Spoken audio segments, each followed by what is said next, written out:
Hari Om. Vakratunda Mahakaya Suryakoti Samaprabha Nirvignam Kurume Deva Sarvakaryeshu Sarvada. Shri Gurubhyo Namaha. Namaste friends. Welcome to session 145 of Bhagavad Gita verse by verse. This will be the last session of this great chapter 18, which we call Moksha Sannyasa Yoga. We'll wind up study of the chapter with the last 7 verses from 72 to 78 in today's class.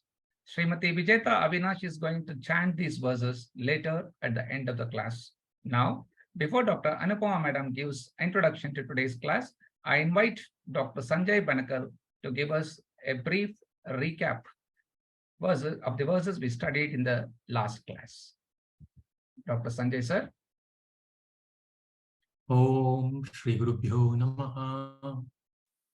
We are now in the final chapter of the Gita, and that too the last few concluding verses with which we will be completing the study of Bhagavadgita today.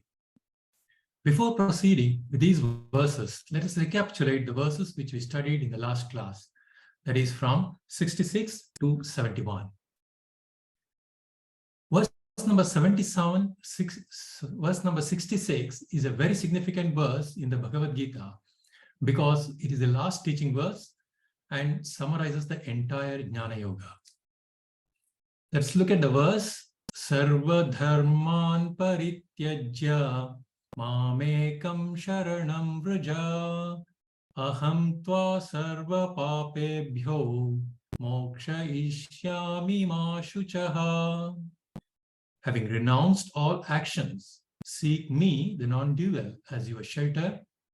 I shall liberate you from all sins. Do not grieve.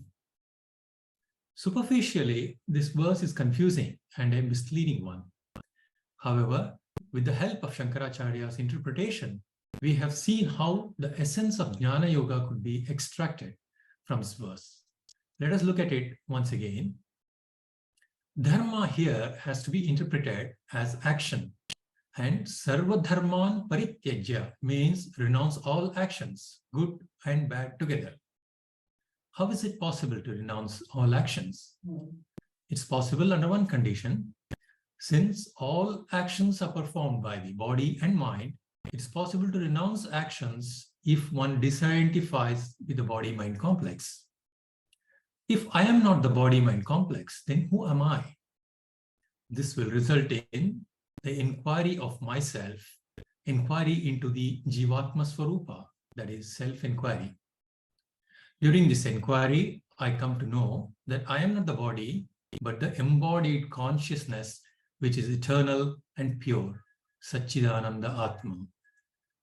Hence, Sarvadharman Parityajya means gaining the knowledge of Jivatma Swarupa. In the next stage, Krishna says, approach me by surrendering. Mam ekam sharanam vraja. Surrendering to what? What type of God? He says, Mam ekam. I am one. I am the one without a second. That is the highest, the Nirguna Brahman, infinite Brahman. Approaching here is a figurative expression for dropping the notion that I am away or different from Brahman. One can drop the false notion only by the right knowledge. So what is the right knowledge? I am not different from Brahman. My essential nature is Satchidananda Swarupa, which is Jivatma, Paramatma, Aikya Jnanam. That is the ultimate surrender. Swamiji says this is a Mahavakya. Coming to the next verse, 67, Krishna wants that this wisdom should not be taught unless one is qualified to study this. So who are those people who are qualified? One who practices austerity, tapaha, one who is devoted, bhakti, one who is deeply interested in the subject, shushrusha, and the one who is non-critical of this teaching, anasuya.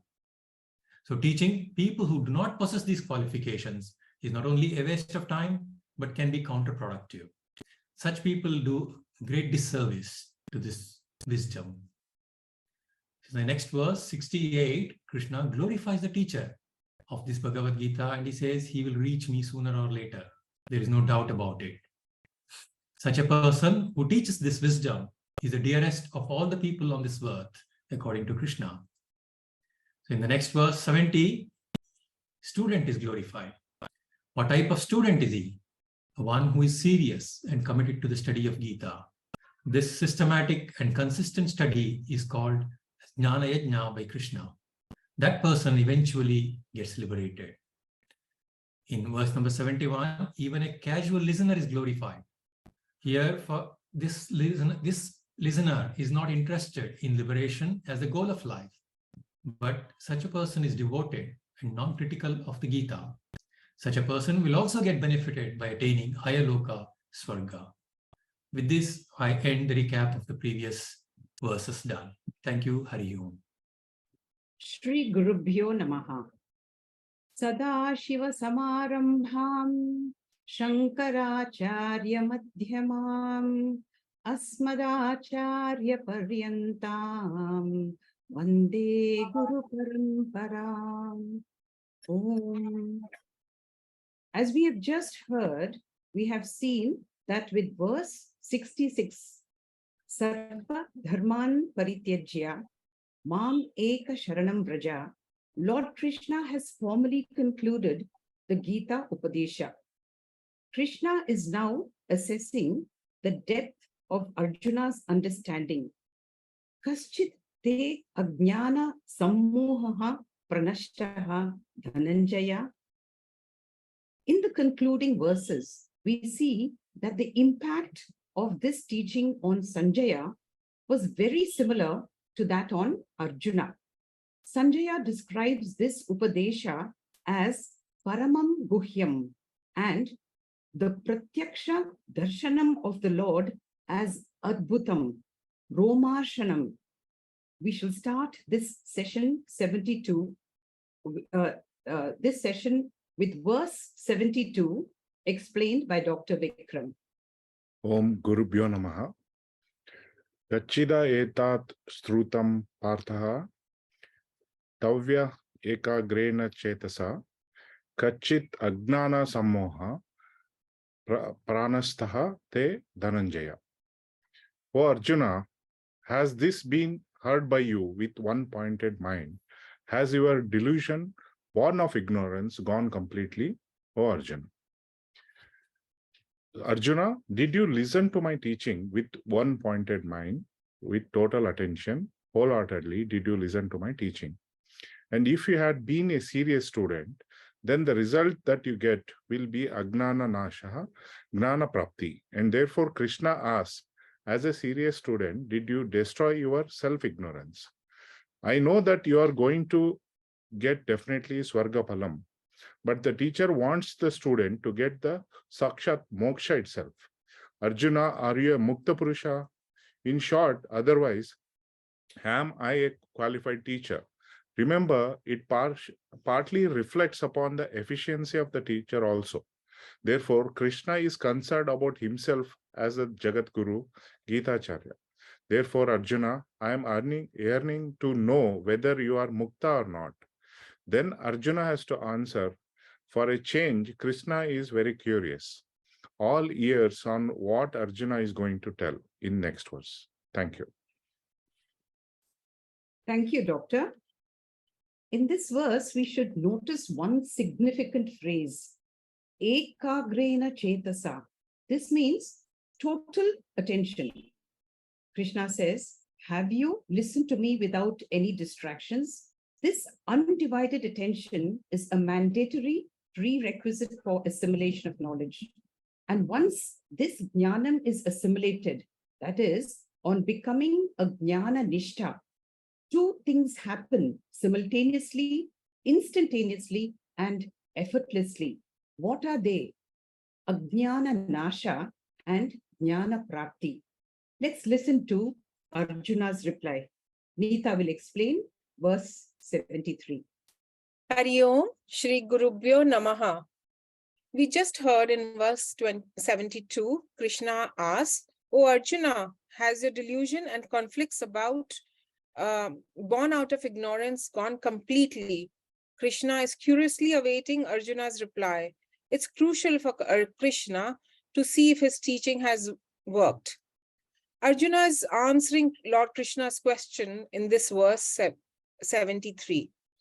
Arjuna uvacha nashtam moha smritir labdha tvat prasadan maya chuta stitosmi gata sandeha karishye vachanam tava.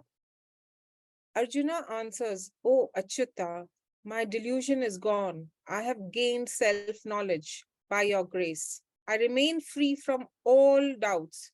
I shall carry out your instructions. Let's look at each quarter of the verse. Next slide. Addressing Krishna as Achyuta, meaning the one who is free from any changes, Arjuna says, Smritir Labdha, I have gained self-recognition. Smriti in this context means knowledge. What knowledge? Jivatma, Paramatma, Ekyananyam. I have both knowledge of with regard to Atma and Anatma, and with regard to Dharma and Adharma also. Arjuna says, my confusion is gone. Nashta mohaha. The delusion born out of ignorance. The delusion which is responsible for all the struggles of samsara is gone. The misconception that I am the body, mind, sense complex is gone. And then Arjuna is worried. If he claims that he has gained knowledge and ignorance is gone, it may indicate arrogance. And arrogance born out of knowledge is the worst kind. Therefore, Arjuna adds, Tvat prasadat. Because of your grace, O Lord. The grace here is in the form of systematic teaching which Krishna provided to Arjuna. In the third quarter of the verse, Arjuna says, my ignorance and delusion have gone and I remain free of doubt. Stitosmi gata sandeha. Now I do not have any doubt whether fighting is dharma or adharma. The indecisiveness of the mind is gone. And then in the fourth quarter, Arjuna says, Karishye vachanam tava. I will abide by your instructions. What instructions? It means I shall fight for the Mahabharata war. As Lord Krishna had repeatedly told Arjuna, Tasmad yudhasva bharata. Fight, O Arjuna. Arjuna feels totally fulfilled. He has nothing to accomplish in the form of dharma, artha, kama, or moksha. I shall follow your instructions, says Arjuna. If he is an ajnani, he has to do his duty for chitta shuddhi. If he is a jnani, Arjuna will have to do his duties for loka sangraha. We learn this in the third chapter where Krishna has taught, either way we cannot escape from the duty. And therefore, Arjuna accepts to fight the war even though the duty happens to be an unpleasant one. Inference. The purpose of Shastric study is not getting moksha. Why? Because moksha is our essential nature. We are ever free. But the purpose of this study is the knowledge of this freedom. That is the benefit. And dropping the false notion that I am the limited individual, dropping the false notion that the world is real and that God is separate from me. All the three triangular delusions get knocked off by one Atmanyanam. Atmanyanam does not give any security, but it reveals we don't require any security from outside. It removes sense of insecurity. Dayanand Swamiji, problem and the solution is only in the intellect. It is a cognitive problem. It does not require any change in the world, family, possessions, no external change is required. The phenomena is completely internal.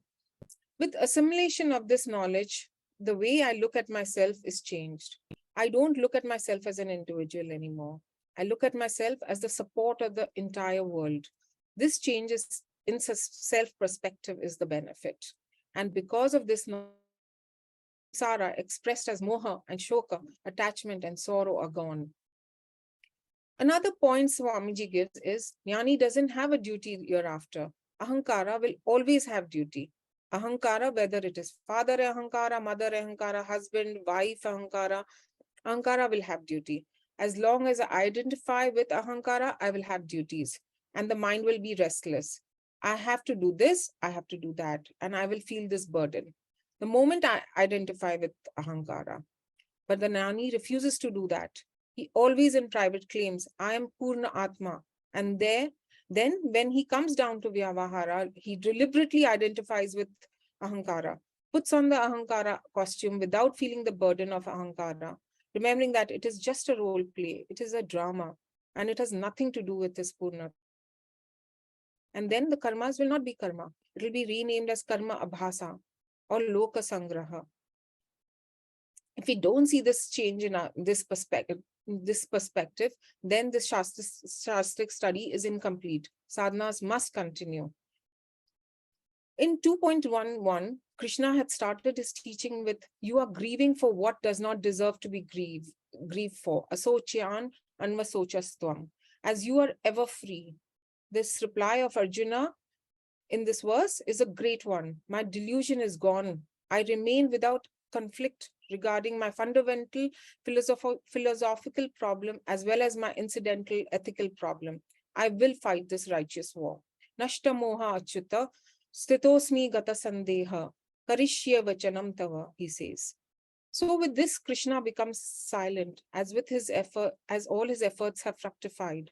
Arjuna also becomes silent because Arjuna no more has any more questions. Sanjaya, the master of ceremonies, comes in and concludes the Gita Samvada. Hari Om. Thank you, Nita. Okay, getting back to the very significant word in this verse, Nashto Mohaha. Just as light dispels darkness, knowledge dispels ignorance. Arjuna also says, Smriti Labdaha. This is very, very significant. Here, Smriti means knowledge. This knowledge not only abolishes ignorance or ajnana, but it also terminates a greater associated problem called mohaha or adhyasa. This means lack of clarity of understanding of Atma, Anatma, Nitya, Anitya, Satya, Mithya, and so on. Due to this adhyasa, we superimpose the attributes of the body and mind upon the Atma. We develop Dehabhimana, Ahankara, Mamakara, and plunge into samsara. By saying Smriti Labdha, Arjuna declares that he now has Jivatma, Paramatma, Aikya Jnanam. Sanjaya then goes on to express his gratitude to Lord Krishna for the Gita Upadesha and to Vyasacharya for blessing him with the ability to receive this teaching. Let's listen, please. Hari Om, Shri Gurubhyo Namaha. When all the questions of Arjuna was answered, both Bhagwan Shri Krishna and Arjuna became silent. Then Sanjaya comes and concludes the Gita Samvada from verse 74 to 78. Itteham vasudevasya parthasya cha mahatmanaha samvadamimam ashrausham adbhutam romaharshanam. Sanjay said, thus I heard this wonderful and thrilling dialogue between Lord Krishna and Arjuna, the noble one. Iti, in this manner. Sanjay said, okay, Imam Samvadam Aham Ashrusham.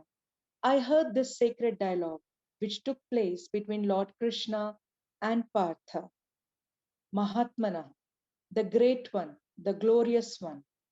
The adjective is added to both Bhagwan Shri Krishna and the Arjuna. Arjuna, because he was fortunate enough to receive the teaching from Bhagwan Shri Krishna. How was the dialogue? Adbhutam. There was no word to describe it. It is wonders of all wonders, most wonderful. And also, Roma Harshanam. It was so wonderful that even my physical body feels the thrill. And how could I get this capacity? Sanjay says, I am indebted to Vyasacharya, because of whose grace I developed this extra sensory power, the Divya Chakshu. Vyasat prasadat chitvan etat kuhyaham paramam yogam yogeshvarat krishnat sakshat kathayata swayam. By the grace of Vyasa, I heard this supreme secret yoga from a Krishna himself, who is the Lord of Yoga and who was teaching directly. Vyasa prasadat shrutvan. I could hear this dialogue only because Vyasacharya blessed me with the Divya Chakshu. Vyasa has blessed Sanjaya with the Divya Chakshu. Therefore, by the grace of Vyasa, Shrutvan, I was able to hear the dialogue that was going between Bhagwan Shri Krishna and Arjuna. Etat param guhyam. This supremely secret knowledge, the Brahma Vidya, is the rarest teaching. It's a secret knowledge. Therefore, Sanjaya says, I was blessed enough to get this rare and secret teaching. I heard this yogam. This yogam word should be connected with the guhyam param of the first line, etat param guhyam yogam. Yoga here means teaching. And this teaching, Sanjay heard directly from the Bhagwan Shri Krishna. Sakshat Kathayatah. It is not an indirect teaching, but it was a direct teaching from the Lord himself. And why did Arjuna get this teaching? Not the Bhishma, Dronacharya, or any other person. Arjuna got this teaching because he has asked for it. How he has asked? He surrendered completely and then asked, please teach me. Those who ask for it, it will be given. So, Sakshat Swayam Kathayata. Thank you. Thank you, Dr. Ambika. So we have heard Sanjaya saying, Etad param guhyam yogam Yogeshvarat Krishnat Sakshat Katayataha Swayam. He says this Brahma Vidya is Paramam, supreme, and Guhyam, subtle, rare, a great secret. Two words that Krishna has used so very, very often. Obviously, he has understood. Continuing with Sanjaya's experience, we go on to verse 76 and 77. Apeksha, please. Hari Om. Rajan Sansmritya Samvadamimam Adbhutam Keshava Arjunayo Punyam Rishyami Cha Muhar Muha. So Sanjay here is telling Dhritarashtra, O king, remembering again and again this wonderful and sacred dialogue between Lord Krishna and Arjuna, I rejoice again and again. So Sanjay is continuing here from the previous two verses. He's extremely ecstatic and good. He is thinking about telling Dhritarashtra, I'm so blessed and I have such a good fortune that I got to hear the entire Gita apart from Arjuna in the battlefield. The more I think about it, more I get thrilled. So here we can compare this a little bit when everyone goes to Kailash, Mansarovar or Badrinath, and when you come back again, you remember fondly, right? That what are the memories that you have taken from there? What were the moments where you felt so blessed enough, and you were so blessed enough to visit such holy places? Same way, Sanjay is feeling very blessed and very ecstatic here, and he's like, I'm so blessed that I got to hear this. So after this, the question that was asked is, if you enjoyed Gita listening so much, which is the chapter, which is that particular learning that you like the most? So Sanjay here explains in the next verse, Tacha Sansmritya Rupam Atyad Adbhutam Hare Vismayo Me Mahan Rajan Rishyami Jaha Punah Punah. Moreover, great is my wonder as I remember again and again that extremely wonderful universal form of Lord Krishna, and I rejoice again and again, O King. Next slide, please. So Sanjay here answers the question that was asked, which is the part that you love the most, that is well etched in your mind? So Sanjay tells Dhritarashtra here, you know what strikes my mind? It was the wonderful Vishwarupam of the Lord, which showed the limitless, which showed me the limitless one. That was the Lord himself. When I think of this, I'm so thrilled again and again. I'm stunned, I'm astounded. And I bring that to my mind again and again, enjoying it again and again in my memory, the wonderful Vishwarupam of the Lord. And in the next verse, Sanjay concludes the entire Gita. Hari Om. Thank you, Apeksha. We see that like Arjuna, Sanjaya also experiences Nashto Moha and Smriti Labdha. He is also blessed with Jivatma Paramatma Aikya Jnanam. And this Sakshat experience of Lord Krishna's Adbhutam, wonderful, and Punyam Samvada, sacred dialogue, reverberates in his mind, leaving him ecstatic, as Apeksha said.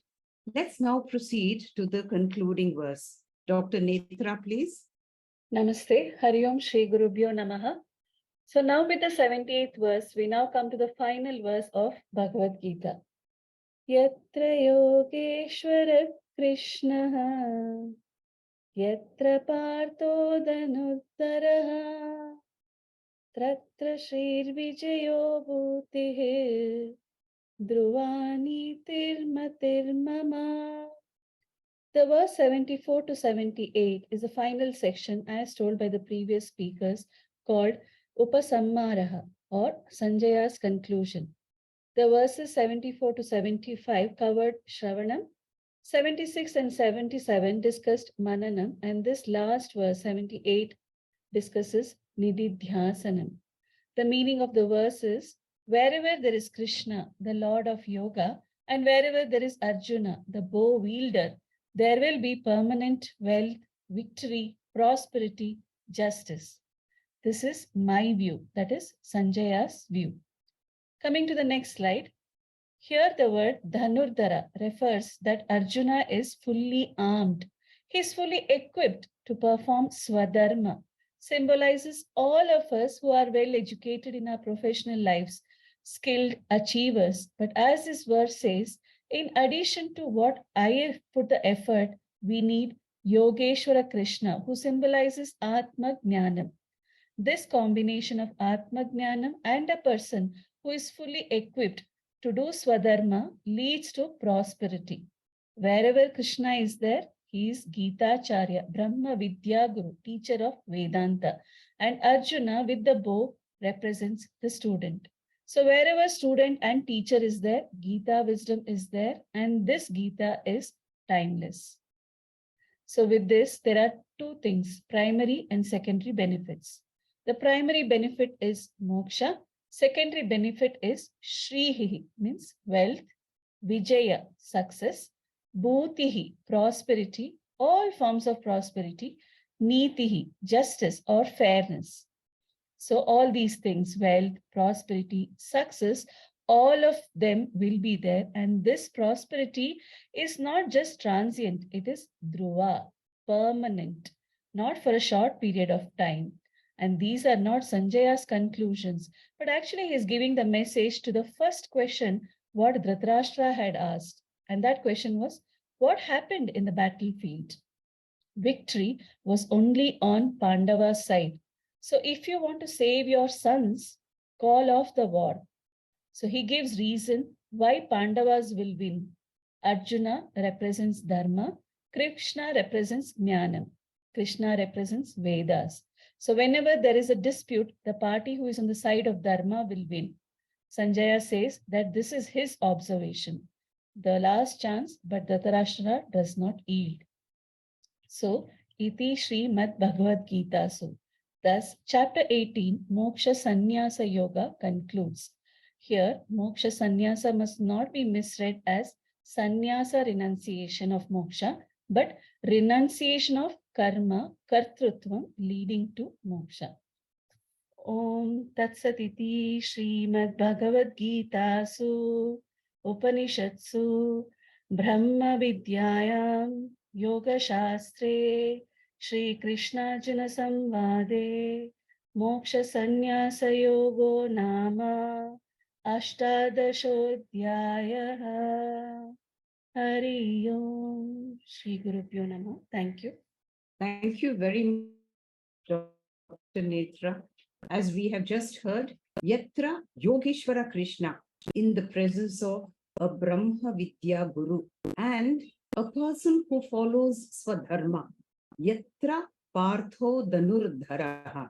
The wisdom of the Gita prevails. The benefit being primarily moksha, and one gets whatever else he seeks in abundance, unlimited, be it Shri, Vijaya, Bhuti, Niti, whatever, not just spasmodically, but eternally, Dhruva, essentially a successful life, spiritual or materialistic. This is an emphatic declaration of the relevance of svadharma rakshana and dharma rakshana even today. This is why it is called Sanatana Dharma. Bhagavad Gita is relevant to every individual at every stage of life. Our Indian culture is based on Vedic scriptures, and this Vedic culture is religious, God-centric. From the moment we wake up till we fall asleep, essentially from conception to cremation, our lives are God-centered. We believe God is the karanam or cause, and we are the karyam or effect. Through all our vyavaharika transactions, we should be anchored, centered to our fundamental relationship with God. Otherwise, we simply drift along like a rudderless boat. For a proper understanding of the principles, the philosophy of our Vedic culture, we should study and practice our scriptures. Lord Krishna has given us the essence of all Upanishads in this Bhagavad Gita. Sarva Upanishado Bhavu Dogdha Gopala Nandana. Swamiji says that 25% of knowledge is acquired by attending classes, 25% by revising, reiterating whatever we have heard, 25% by discussing, teaching through satsangs like we are doing here, and the remaining 25% by alert living. What is this alert living? This means that there should be no dichotomy between what I know and what I am. Information and transformation should be synchronized.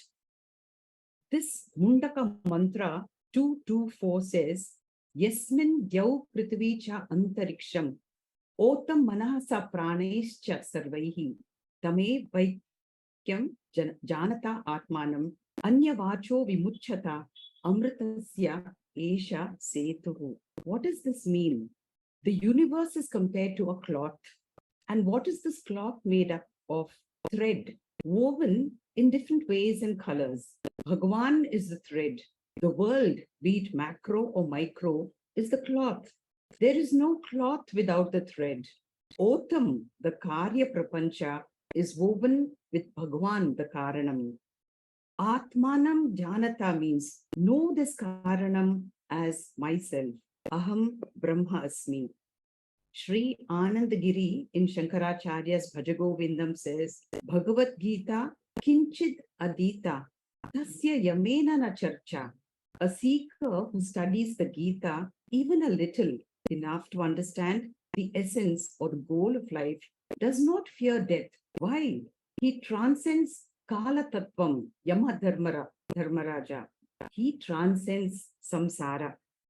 With this, we conclude our session of Bhagavad Gita verse by verse. We are very grateful to Swami Paramarthananda ji, our Sakshat Dakshina Murti, for making this very cryptic teaching so simple and easy for us. We thank Dr. Hegde for being so very compassionate, patient, so accessible and kind.